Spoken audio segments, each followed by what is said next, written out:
Hi, my name is Grace Al-Yatim, and I'm a Palestinian Christian, live here in Brooklyn, in Dyker Heights. I have 4 children. My kids all know their phone numbers and their addresses and all of that. And so they can be alone. My 12-year-old does go to the library by himself, and he's done that. My 7-year-old has never. She's never done anything by herself, not even across the street, even though she wants to. She wants to do everything by herself, you know, but she doesn't. And so it gave us an opportunity to speak to them.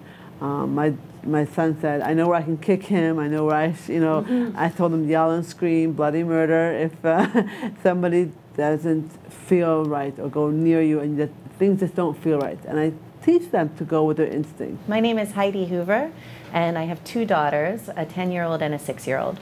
There are self-defense courses for children, and one company that I've worked with before is Prepare Inc., and they do full contact self-defense to teach children how to recognize their instincts and trust them, and then also how to physically protect themselves if they need to. And I think that that's really important, and in the wake of this, that's something I want to make sure I do for my kids.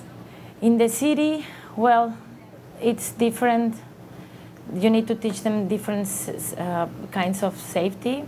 So for me, it's like it's like just teach him that safety and teach him that he cannot at least go with anybody or ask me first. Yes. And just be behind him all the time, be watching him all the time. That's the only thing I can do as a parent. The biggest thing for New York City, it's just very busy, as everyone pretty much knows about this.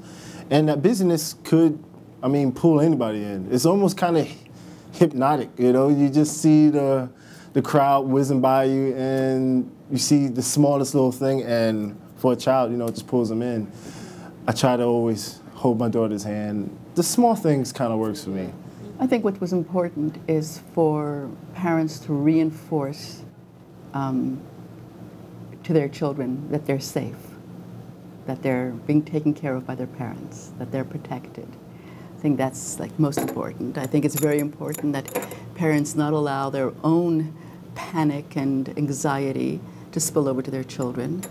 I think what happens when something like this hits the news, and especially a story like this one was, just so horrendously gruesome in its reality. And we adults, we respond to that with such horror and such fear.